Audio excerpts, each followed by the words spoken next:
Heather, one of the things that we will be keeping a close eye on, I would imagine, is the transfer portal, which is still a fairly new phenomenon in college football. But would you say that we should expect to see a lot of players trying to transfer out of the Pac-12 and the Big Ten into places where they might play this year? Well, a couple things on that, Greeny. One, a Big Ten head coach texted me this morning because I asked him that question. He said he doesn't think so because he thinks it's a little bit too late in the game for that to happen. But it's very important to watch what's going on with the NCAA right now, because the NCAA Division I Council is meeting today, and they're going to start to tackle the issues of eligibility. And one member of the Division I Council texted me before the show and confirmed that one of the things they will consider is a 6th year of eligibility for everyone, because if they redshirt and if they go through a season that they miss because of COVID-19, they're going to need it. So that's an important thing to note. And right now, as it stands this second, before they discuss this, the transfer rule remains the same. An NCAA spokesperson confirmed with me this morning that anyone in the portal in the 5 Division I sports, football, men's and women's basketball, baseball, and ice hockey, still has to sit a year before playing at another school unless they get a waiver. But that is something that they are absolutely discussing at the NCAA level this week, and both of those items are on the list for the council to consider over the next several weeks. Okay, that's extraordinary information. And so, Heather, sit tight. Let me get Paul Finebaum back in here, because, Paul, I'm fascinated by that piece of this. We've wondered aloud many times on this show, what role does the NCAA play in any of this? Well, there's a role they potentially play. They can make the decision as to whether or not the players from these Pac-12 schools and Big Ten schools can have these usual rules waived if they decide they want to transfer. What do you expect to happen, Paul Finebaum?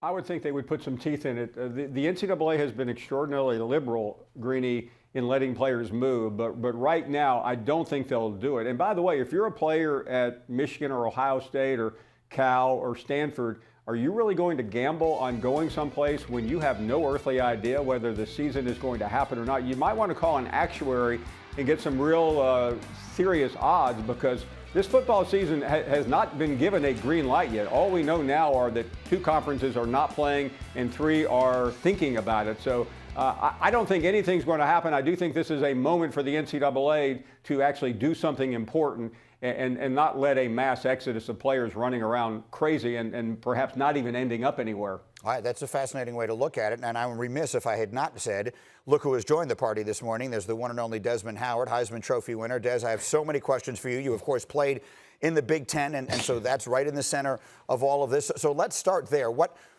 are you hearing from the people that you talk to? You have so many connections, of course, around the sport. What are you hearing from the people that you talk to, particularly in the Big Ten and maybe at Michigan, as far as the decision yesterday is concerned? Well, I tell you what, Greeny, yesterday morning I spoke to a very reliable source about this situation, about the decision that was going to be made, and it was a matter of when, not if. The presidents, they came to the conclusion earlier in the weekend that they knew that the medical experts provided enough evidence for them to want to cancel the season immediately. And I keep hearing questions about, why didn't they wait? Why now?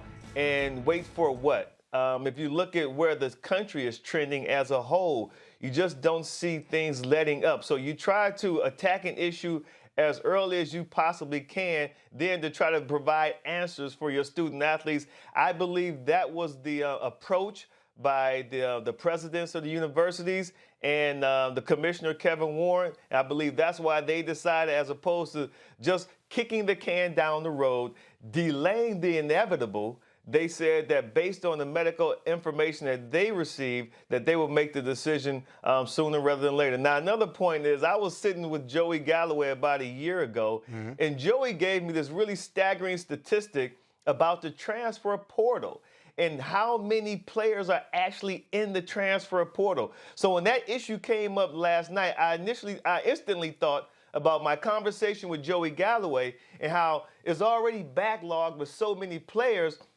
that for other players to join it, I don't even know if it would be beneficial to them. Now, if you have a guy like a Justin Fields, of course, he's a superstar. He's a guy who, if he joined the transfer portal, first of all, we don't know if he's going to be allowed or eligible to play because don't forget, he already transferred from Georgia to Ohio State. So we don't know if he transfers now to another school if he's going to be able to play immediately. So there's a lot to unpack right there.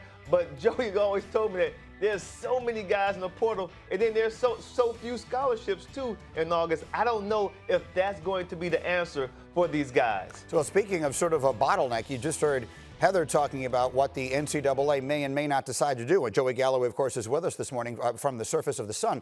And so, Joey, my question to you would be, and I'm just making a joke because of the very unusual lighting that seems to exist wherever it is, Joey, that you're sitting right now.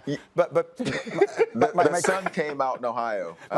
My question, see, the sun did come up, even without a football season in Columbus, Ohio. The sun did come up the following day, and all of it seems to be in Joey's living room. But that's neither here nor there for the purposes of this discussion. Joey, I'm so funny, I forgot my question. Oh, yeah. Do you think it is appropriate for the NCAA to add a 6th year of eligibility, to basically give all of the players who are not going to get a chance to play this season another year to play?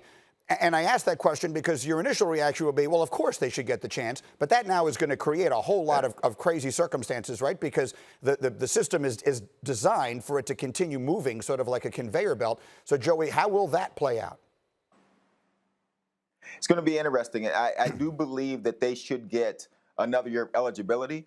But then you're going to be looking at these numbers because the next crop, the next 25 players on scholarship will be coming and will be trying to play football. And so, you know, a roster that might have been 85 players on these college teams might look like 125 players on these college teams. And so as you look at this now, and it gets interesting because we have seen players, if they're not the next in line to play, or if they're not the guy that's getting enough footballs or throwing enough passes or getting a chance to make enough tackles, then they want.